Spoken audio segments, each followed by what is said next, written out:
Alors, a priori, le sujet qu'on m'a donné à traiter est relativement simple, parce qu'on m'a demandé de parler d'un seul médicament, l'aspirine, mais vous allez le voir, ce n'est pas évident. Alors, l'intolérance à l'aspirine, c'est quelque chose qui est évoqué par, on peut avoir les diapositives, qui est évoqué par le cardiologue, mais c'est nous, je dis nous parce que je suis allergologue, c'est nous qui devons confirmer le diagnostic et c'est à nous de faire la prise en charge. Ouh là là, c'est quoi ça? Donc, ce problème donc, met en rapport le cardiologue et l'allergologue, et c'est dommage qu'on n'ait pas pensé à inviter des cardiologues. Alors l'aspirine, pourquoi est-ce qu'elle est prescrite par le... Moi, je n'ai aucun intérêt financier avec le sujet. Alors l'aspirine est utilisée essentiellement par les cardiologues de façon préventive, mais aussi par d'autres médecins comme les gynécos, ils prescrivent aussi l'aspirine. Ils l'utilisent en prévention des accidents cardiovasculaires. Alors donc ça rentre un petit peu dans le sujet de cette session, c'est l'utilisation de l'aspirine en prévention. La prévention peut être à la fois primaire et secondaire, et les primaires, c'est des sujets qui n'ont aucun antécédent cardiovasculaire, mais qui ont des facteurs de risque. La prévention secondaire, ce sont des sujets qui ont déjà fait des accidents cardiovasculaires, un infarctus en particulier, et donc le cardiologue va prescrire des antiagrégants plaquettaires dont le chef de file c'est l'aspirine pour prévenir l'apparition de nouveaux accidents.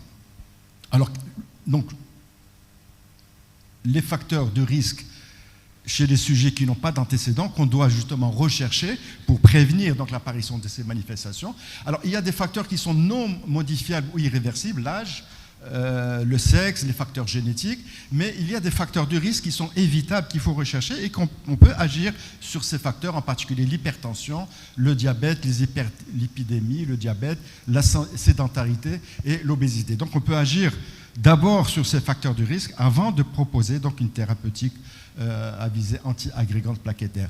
Alors, les molécules utilisées, c'est essentiellement l'aspirine. On verra pourquoi tout à l'heure. Donc, c'est essentiellement l'aspirine. On peut aussi utiliser le clopidogrel. On verra la différence entre les deux. La grosse différence entre les deux, c'est quoi, à votre avis? C'est le prix qui est, je crois, de 1 à 10 ou je ne sais pas, de 1 à 20 entre l'aspirine et le clopidogrel. Alors, cette prévention, donc l'utilisation de l'aspirine comme prévention des facteurs des accidents cardiovasculaires, elle peut être compliquée par l'apparition inopinée d'une intolérance. Donc on va voir quels sont les signes cliniques de cette intolérance au cours de ce traitement. Alors jusqu'il y a quelques années, cette prophylaxie était pratiquement systématique. À 50 ans, on disait qu'il faut prendre de l'aspirine en préventif sans rechercher ni facteur de risque ni bilan.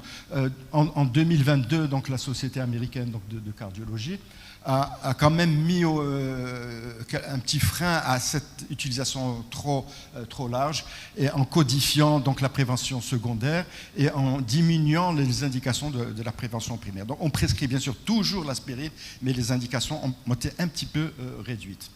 Alors pourquoi est-ce qu'on prescrit donc l'aspirine? C'est que c'est un médicament qui va bloquer l'activité de la cyclooxygénase, donc à ce niveau-ci, et donc il va essentiellement, donc c'est ce qui nous intéresse ici, bloquer la production de thromboxane A2, le thromboxane A2 qui est ici, et qui va donner donc l'effet qu'on recherche, l'effet anti-agrégant plaquettaire. Elle va empêcher les plaquettes de s'agréger et donc de créer des thrombus.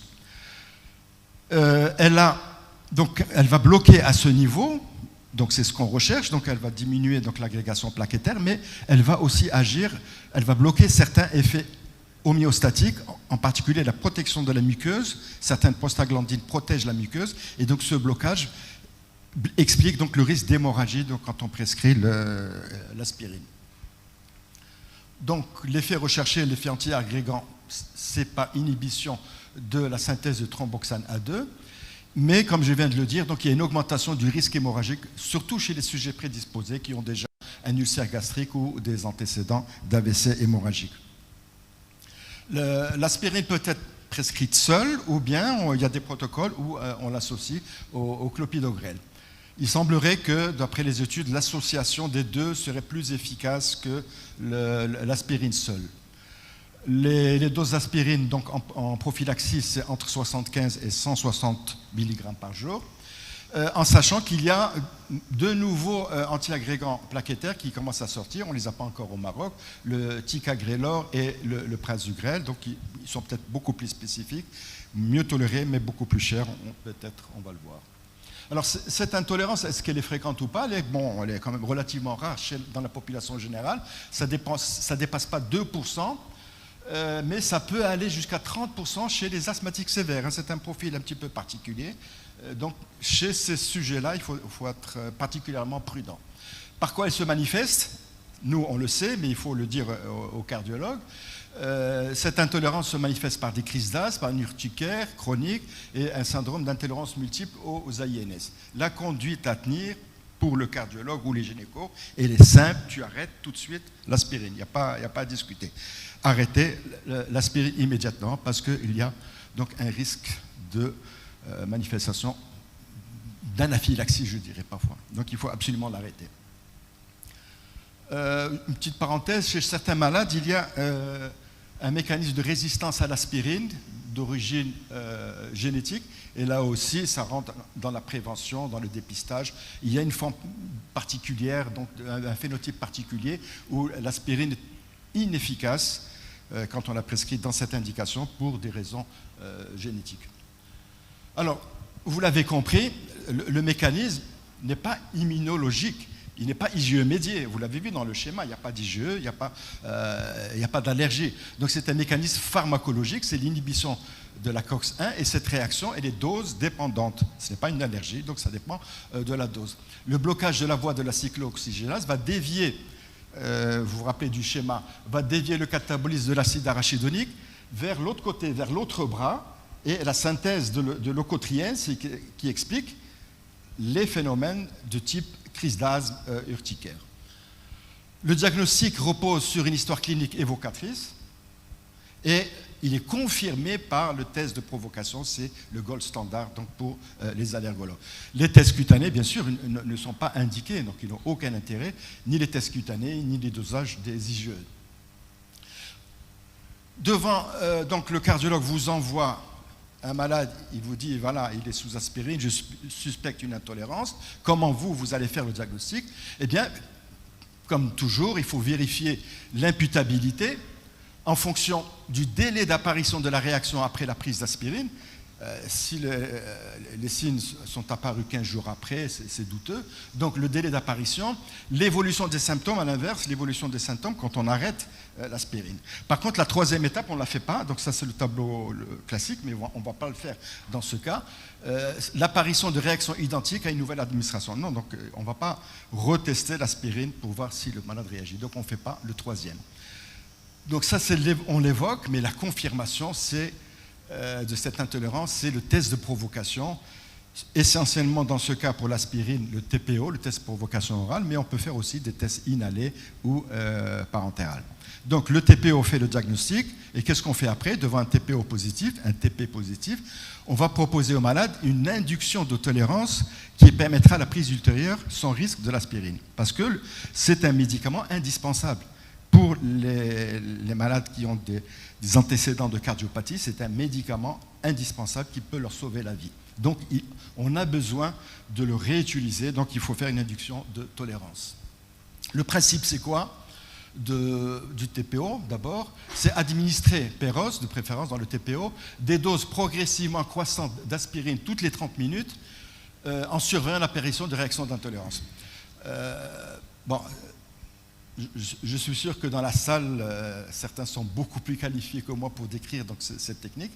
Alors, avant chaque dose, donc, on effectue une évaluation clinique avec prise de la tension artérielle, le pouls, avant chaque dose, donc toutes les 30 minutes.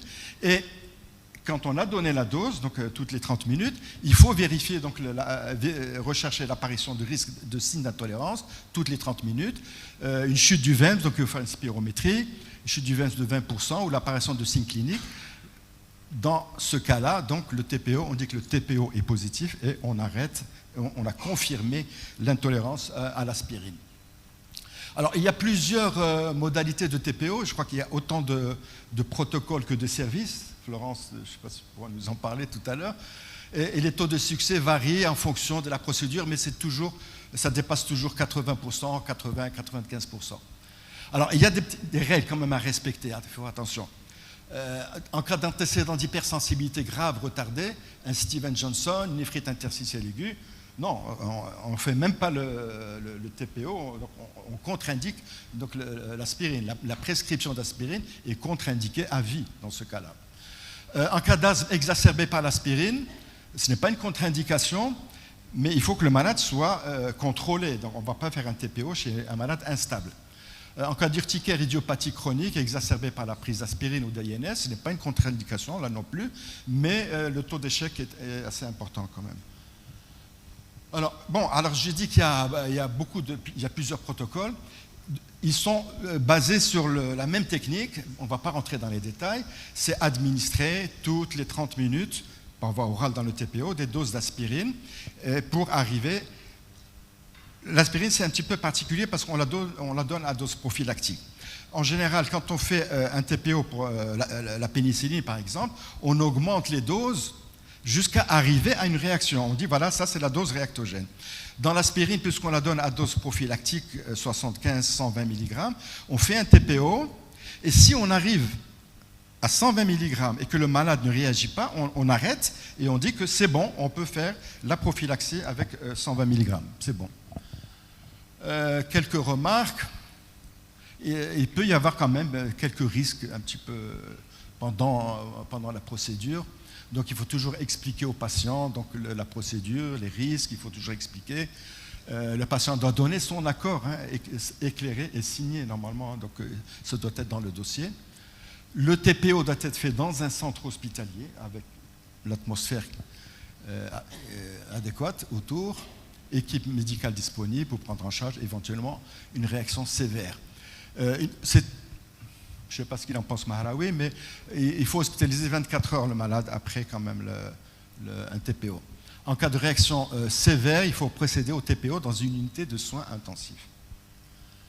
Alors, le traitement de fond, donc chez un asthmatique par exemple, le traitement de fond ou de secours doit être arrêté en fonction de la durée d'action de ces médicaments avant de procéder au TPO. Ça veut dire que, c'est ce que j'ai dit tout à l'heure, il faut que l'asthme soit bien contrôlé d'abord et qu'il ne soit pas sous traitement pour ne pas fausser les résultats. De toute façon, le TPO doit être fait à distance d'une exacerbation avec un VEMS qui soit au moins de 60%. Surveillance hospitalière durant les 3 heures après la dernière dose. Alors quel est l'intérêt donc de ce TPO dans l'aspirine ? Il confirme l'intolérance, donc c'est vraiment le gold standard, il fait le diagnostic de l'intolérance, mais il va permettre aussi, pour l'aspirine, mais aussi pour les autres médicaments, d'évaluer la dose réactogène. Ici, donc, comme je l'ai dit, on ne va pas jusqu'à la dose réactogène si on arrive à la dose prophylactique. Donc, si la dose réactogène est supérieure à la dose utilisée en prévention, donc au maximum 300 mg par jour, on pourra démarrer l'induction d'autolérance le jour même ou le lendemain. On pourra démarrer l'induction d'autolérance avec la dose préventive habituelle. En pratique, quand on parle de l'allergie aux protéines de lait de vache, les pédiatres connaissent bien, on fait le TPO, on pose le diagnostic et puis l'induction de tolérance, on peut la commencer 1 semaine, 15 jours, ça dépend de la maman, ça dépend de beaucoup de choses. Ici, dans l'aspirine, comme elle est indispensable et on ne peut pas l'arrêter, on fait le TPO. Si on arrive à avoir une dose pour laquelle le malade ne réagit pas, le jour même, on commence l'induction de tolérance que le malade va prendre tous les jours. Donc, dans l'aspirine, TPO et induction de tolérance, ça va ensemble, c'est pratiquement la même procédure. En pratique, et vu l'urgence de reprendre le traitement par l'aspirine, l'induction de tolérance doit débuter le lendemain du TPO. On peut donc considérer que le TPO, c'est la première étape de l'induction de tolérance. L'induction de tolérance ne permet pas la prise de doses fortes d'aspirine ou d'INS. Donc, quand vous faites le TPO et que vous arrivez à 300 mg, le malade ne réagit pas. Donc, il peut prendre à vie 300 mg, mais il ne faudra pas augmenter. Si vous lui donnez 500 mg, il risque d'avoir donc une réaction. L'induction de tolérance, c'est une prise quotidienne à vie de la dose qu'on a décidée. On ne doit pas interrompre le malade, il faut l'expliquer, il ne faut pas qu'il arrête son traitement. 1 jour, 2 jours, bon, 3 jours, si on l'interrompt 3 jours, 3, 4 jours, il y a un risque de perte de la tolérance, et de toute façon, quelle que soit la clinique, il faut recommencer à zéro donc l'induction de tolérance si le malade arrête plus de 3 jours. En cas d'arrêt donc, du traitement, l'induction de tolérance doit être faite à partir de faibles doses. Alors en conclusion, bien que peu fréquente, l'intolérance à l'aspirine elle peut avoir un impact sur la mortalité des patients porteurs d'une infection cardiovasculaire sous antiagrégants plaquettaires. Les réactions d'intolérance à l'aspirine peuvent parfois être graves, mais ce qui est redoutable aussi, ce sont les phénomènes de thrombose potentiellement létaux qui apparaissent à l'arrêt de l'aspirine. Donc prendre l'aspirine chez certains malades, ça peut être très dangereux, ça peut donner des problèmes d'intolérance, parfois graves. Ne pas la prendre, c'est aussi très dangereux parce que ça peut donner des thromboses et des accidents cardiovasculaires. Alors certaines erreurs, il faut éviter certaines erreurs, il y en a 2, disons. Premièrement, devant des signes cliniques un petit peu évocateurs, dire tout de suite non, c'est une intolérance, j'arrête l'aspirine. Non, il faut, comme vous avez compris, qu'il faut la confirmer par toute une procédure. Deuxième erreur, c'est un malade qui fait une intolérance confirmée à l'aspirine et dire non, ça y est, je l'interdis, c'est dangereux, il ne faut plus qu'il prenne l'aspirine. Non, même les intolérants, vous l'avez compris, donc à l'aspirine, on peut leur proposer une induction de tolérance qui va leur permettre de prendre ce médicament. Donc l'induction de tolérance à l'aspirine permet aux malades une prise sans risque de celle-ci à condition d'une prise quotidienne sans interruption au risque d'une perte de tolérance si l'arrêt dépasse 2 ou 3 jours. Je vous remercie.